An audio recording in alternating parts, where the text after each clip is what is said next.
നമസ്കാരം. എല്ലാ ദിവസവും വൈകിട്ട് 7 മണിക്കുള്ള മാർക്കറ്റ് ന്യൂസിലേക്ക് സ്വാഗതം. ഞാൻ സിയാദ് ഇല്ലിക്കൽ. ഏതാനും ദിവസത്തെ ഇടവേളകൾക്ക് ശേഷം നിഫ്റ്റി വീണ്ടും അതിൻ്റെ ഒരു പുത്തൻ ഓൾ ടൈം ഹൈ ക്രിയേറ്റ് ചെയ്ത ഒരു ദിവസമാണ് ഇന്ന്. 21,505 എന്ന് പറയുന്ന ഒരു റേഞ്ച് നിഫ്റ്റി ക്രിയേറ്റ് ചെയ്തു. നിഫ്റ്റിയുടെ ചാർട്ടിലേക്ക് നമുക്ക് പോകാം. ഓൾ ടൈം ഹൈ ഞാൻ റീനെയിം ചെയ്തിപ്പോൾ ഓൾഡ് ഓൾ ടൈം ഹൈ ആക്കിയിട്ടുണ്ട്. ഏതാനും ദിവസങ്ങൾക്കുള്ളിൽ തന്നെ ഓൾ ടൈം ഹൈയുടെ പേര് തന്നെ നമ്മൾ മാറ്റി.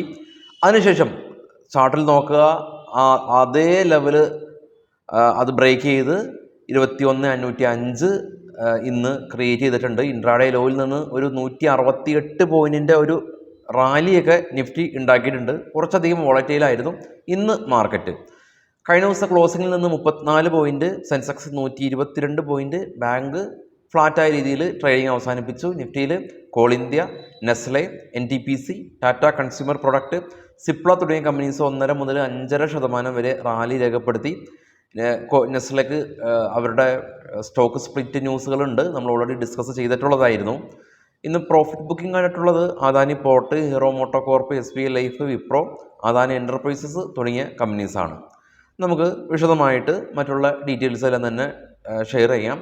കഴിഞ്ഞ ആഴ്ച ചെറിയൊരു അസൗകര്യം കൊണ്ട് നമ്മൾ ഫ്യൂച്ചർ ആൻഡ് ഓപ്ഷൻ്റെ ക്ലാസ്സുകളെല്ലാം തന്നെ ഷിഫ്റ്റ് ചെയ്തിട്ടുണ്ടായിരുന്നു. അപ്പോൾ ഈ ശനിയാഴ്ചയും ഞായറാഴ്ചയായിട്ട് നമ്മൾ കൊച്ചിയിലും കാലിക്കട്ടും വെച്ചിട്ട് നമ്മൾ ക്ലാസ് നടത്തുന്നുണ്ട്.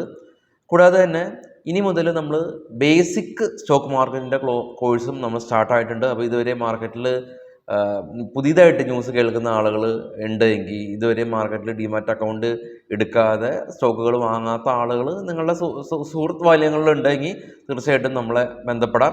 ബേസിക് സ്റ്റോക്ക് മാർക്കറ്റും നമ്മൾ ക്ലാസ് റൂമിൽ ഇരുന്ന് നമ്മൾ പഠിപ്പിക്കുന്നുണ്ട്. അപ്പോൾ താഴെ കാണുന്ന വാട്സപ്പ് നമ്പറിൽ ബന്ധപ്പെടാം. ഗ്ലോബൽ മാർക്കറ്റ് നമുക്ക് പരിശോധിക്കാം. ആദ്യമായിട്ട് ഗ്ലോബൽ മാർക്കറ്റ് പരിശോധിക്കാൻ മുമ്പ് ഇന്ന് യൂറോസോണിൻ്റെ CPI ഇൻഫ്ലേഷൻ ഡേറ്റ ഉണ്ടായിരുന്നു.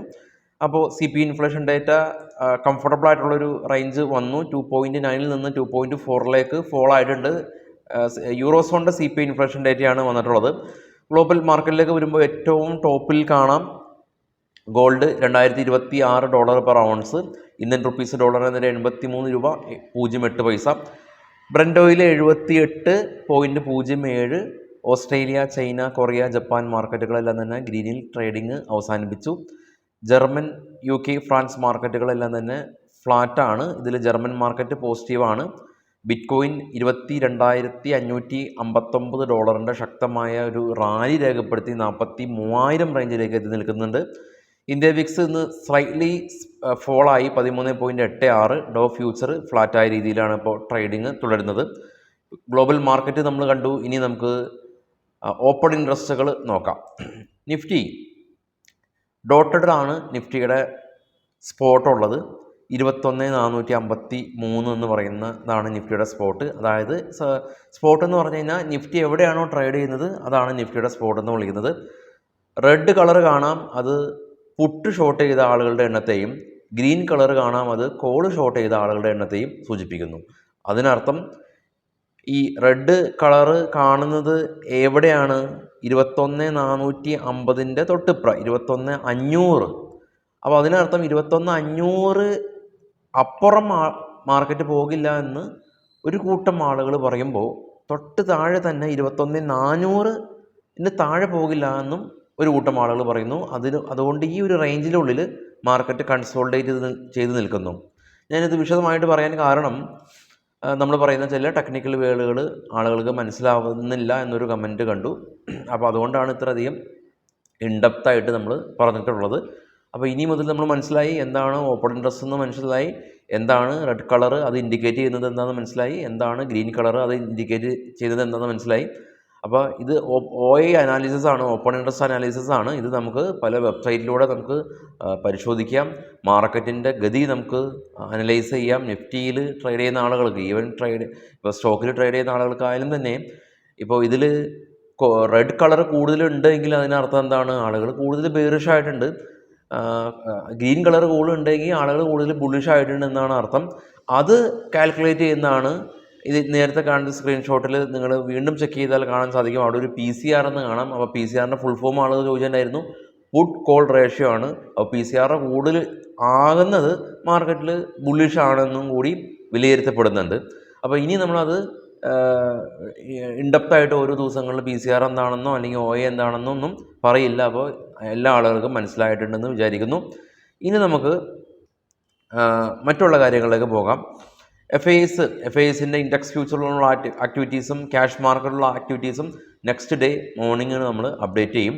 നിലവിൽ ഇൻഡെക്സ് ഫ്യൂച്ചറിൽ അവർ ഏകദേശം ഒരു 60% ലോങ് ആണ്. രാവിലെ നമ്മൾ കണ്ടിരുന്നു. ക്യാഷ് മാർക്കറ്റിൽ അവർ ഇന്നലെ ആദ്യമായിട്ട് സ്ലൈറ്റ്ലി 70 കോടി രൂപയ്ക്ക് സെല്ല് ചെയ്തിരുന്നു. ഇന്നത്തെ റിപ്പോർട്ട് ഇതുവരെ വന്നിട്ടില്ല. സ്റ്റോക്കുകളുടെ വാർത്തകളിലേക്ക് നമുക്ക് പോകാം.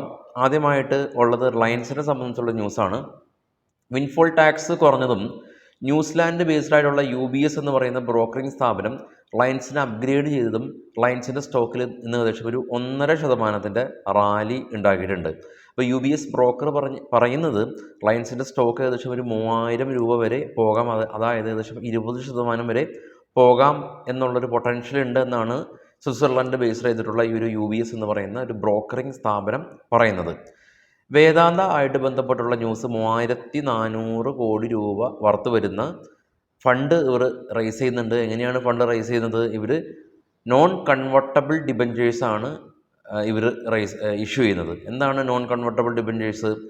തിരിച്ച് ഇക്വിറ്റി ഷെയറുകളാക്കാൻ പറ്റില്ലാത്ത ഡിബഞ്ചേഴ്സാണ് നോൺ കൺവെർട്ടബിൾ ഡിബഞ്ചേഴ്സ്. അപ്പോൾ എന്തിനു വേണ്ടിയിട്ടാണ് ഇങ്ങനെ കമ്പനി ഇഷ്യൂ ചെയ്യുന്നത്?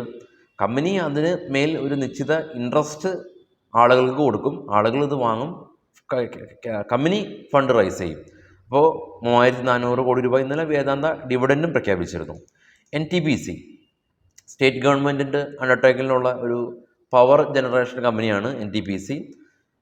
ഈ ഒരു ഫിനാൻഷ്യൽ ഇയറിൽ തന്നെ ഏകദേശം ഒരു 90% റിട്ടേൺ ഓൾറെഡി നൽകി കഴിഞ്ഞു. കമ്പനിയുടെ മാർക്കറ്റ് ക്യാപ്പ് 3 ലക്ഷം കോടി രൂപ കവിഞ്ഞിട്ടുണ്ട്. ടാറ്റ കൺസ്യൂമർ പ്രൊഡക്റ്റ് ITC കഴിഞ്ഞാൽ ഇന്ത്യൻ മാർക്കറ്റിൽ കൺസ്യൂമർ രംഗത്ത് ഏറ്റവും ലീഡിംഗ് ആയിട്ടുള്ള മറ്റൊരു കമ്പനിയാണ് ടാറ്റ ഗ്രൂപ്പിൽ നിന്നുള്ള Tata consumer product. Fab India backup ചെയ്യുന്ന കുറച്ച് ഹെർബൽ ആയുർവേദിക് പ്രൊഡക്റ്റുകൾ ടാറ്റ കൺസ്യൂമർ ഇന്ന് അക്യൂർ ചെയ്തു എന്നുള്ള ന്യൂസ് ഉണ്ട്. IRB ഇൻഫ്ര റോഡ് വർക്ക് കൂടാതെ തന്നെ റോഡിലുള്ള ടോൾ പിരിവുകളെല്ലാം തന്നെ നടത്തുന്ന ഒരു കമ്പനിയാണ് IRB ഇൻഫ്ര കമ്പനി. അപ്പോൾ ഇവർ ഏകദേശം ഈ ഒരു ഫിനാൻഷ്യൽ ഇയറിൽ 20% ഒരു ബിസിനസ് ഇവർ എക്സ്പെക്റ്റ് ചെയ്യുന്നുണ്ട് എന്ന് കമ്പനിയുടെ CFO അറിയിച്ചു. ഷുഗർ സെക്ടറിനെ സംബന്ധിച്ച് ഇന്നലെ നല്ല ഒരു വാർത്തകൾ നമ്മൾ കേട്ടിരുന്നു. ഗവൺമെൻറ് ഷുഗറിൻ്റെ എക്സ്പോർട്ടിൻ്റെ ബാൻ താൽക്കാലികമായി നിർത്തി. സ്വാഭാവികമായ രീതിയിൽ ഗവൺമെൻറ് എന്തുകൊണ്ടാണ് ബാൻ വെച്ചിട്ടുള്ളത്? ഡൊമസ്റ്റിക് മേഖലയിൽ ഷുഗറിൻ്റെ സ്കേഴ്സിറ്റി ഉള്ളതുകൊണ്ടാണ്. അപ്പോൾ നിലവിൽ ഇന്ത്യയാണ് ഷുഗറിലെ ഏറ്റവും കൂടുതൽ ഷുഗർ ഉൽപ്പാദിപ്പിക്കുന്ന ലോകത്തിലെ ഏറ്റവും 2ാമത്തെ രാജ്യം. ഇന്ത്യയിൽ തന്നെ മഹാരാഷ്ട്രയിലും കർണാടകയിലുമാണ് ഏറ്റവും കൂടുതൽ ഷുഗർ ഉൽപ്പാദിപ്പിക്കുന്നത്. അപ്പോൾ ഈ 2 സംസ്ഥാനങ്ങളിലും റിസർവോയർ കുറവാണെന്നുള്ള കാരണം കൊണ്ട് ഷുഗറിൻ്റെ പ്രൊഡക്ഷൻ കുറഞ്ഞേക്കാം എന്നുള്ളൊരു റിപ്പോർട്ടുകളുണ്ട്. ഷുഗർ സ്റ്റോക്കുകളിൽ ശ്രദ്ധിക്കുക. നെസ്ലെ ലോകത്തിലെ തന്നെ ഏറ്റവും വലിയ മൾട്ടിനാഷണൽ ബിവറേജ് ചോക്ലേറ്റ് കമ്പനിയാണ് നെസ്ലെ. 165 രാജ്യങ്ങളിൽ ഏകദേശം 2000 വിവിധ ഇനം പ്രൊഡക്റ്റുകൾ നെസ്ലേക്ക് ഉണ്ട്. കിറ്റ്കാറ്റ് പോലെയുള്ള ഒരുപാട് പ്രൊഡക്റ്റുകൾ നെസ്ലേക്ക് ഉണ്ട്. ഡയറി ഉണ്ട്, കോഫി ഉണ്ട്, ഫുഡ് ഉണ്ട്, അങ്ങനെ നിരവധിയുണ്ട്. അപ്പോൾ ഈ ഒരു കമ്പനി സ്റ്റോക്ക് സ്പ്ലിറ്റ് ചെയ്തു എന്നുള്ളൊരു ന്യൂസ് കാരണമാണ് ഇന്നൊരു 3% റാലി രേഖപ്പെടുത്തിയത്. 1:10 റേഷ്യോയിലാണ് സ്റ്റോക്ക് സ്പ്ലിറ്റ് ചെയ്യുന്നത്. അതായത് ഒരു സ്റ്റോക്ക് 10 വിഭജിക്കും. ഇങ്ങനെ വിഭജിക്കുമ്പോൾ ഡിവിഡൻഡ് കൂടുതൽ കിട്ടില്ല, ലിക്വിഡിറ്റി കൂടുതലുണ്ടാകും എന്നുള്ളതാണ് നിലവിലെ നിക്ഷേപകർക്ക് ഗുണകരമായിട്ടുള്ള കാര്യം. അല്ലാതെ മറ്റുള്ള ആനുകൂല്യങ്ങളൊന്നും തന്നെ കൂടുതൽ കിട്ടില്ല. ഏതർ സ്പെഷ്യാലിറ്റി ഫൈൻ കെമിക്കൽ മേക്കേഴ്സാണ് Aether Industries. Aether Industries lithium battery manufacturing ബിസിനസ്സിലേക്ക് കടന്നു വരികയാണെന്നുള്ള ന്യൂസ് ഉണ്ട്. വരുൺ ബിവറേജ് ഇന്ന് 4% റാലി രേഖപ്പെടുത്തിയ കമ്പനിയാണ്. ആൽക്കഹോളിക് ബിസിനസ് ചെയ്യുന്ന കമ്പനി ജക്കാർത്തയിൽ അവരുടെ പുതിയൊരു പ്ലാന്റ് സ്ഥാപിക്കുന്നുണ്ട് എന്നുള്ള ന്യൂസ് ഉണ്ട്. ട്രാൻസ്ഫോർമേഴ്സ് ആൻഡ് റെക്ടിഫയേഴ്സ് കമ്പനി 118 കോടി രൂപയുടെ ഓർഡർ കിട്ടി. മാനിൻഫ്ര ഇന്ന് 5% റാലി രേഖപ്പെടുത്തിയ കമ്പനിയാണ്. കമ്പനിക്ക് ഏകദേശം ഒരു 1200 കോടി രൂപയുടെ ഓർഡർ കിട്ടിയതായിട്ടുള്ളൊരു ന്യൂസ് ഉണ്ട്. യുണൈറ്റഡ് ഡ്രില്ലിംഗ് കമ്പനി ഏകദേശം ഒരു 18% ഒരു റാലി ഇന്ന് രേഖപ്പെടുത്തിയ കമ്പനിയാണ്. 96 കോടി രൂപയുടെ ഓർഡറാണ് അവർക്ക് കിട്ടിയിട്ടുള്ളത്. വിജയ ഡയഗ്നോസ്റ്റിക് കമ്പനി 3% റാലി രേഖപ്പെടുത്തിയ കമ്പനിയാണ്. കമ്പനി പ്രധാനമായിട്ടും PH ഡയഗ്നോസ്റ്റിക് കമ്പനീനെ അക്യൂർ ചെയ്തു എന്നുള്ളതാണ് ന്യൂസ്. നാളെ രാവിലെ 7:00 വിശദമായിട്ടുള്ള പ്രീ മാർക്കറ്റ് ന്യൂസായിട്ട് എത്താം. എല്ലാവർക്കും ശുഭരാത്രി നേരുന്നു. Thank you. Bye all.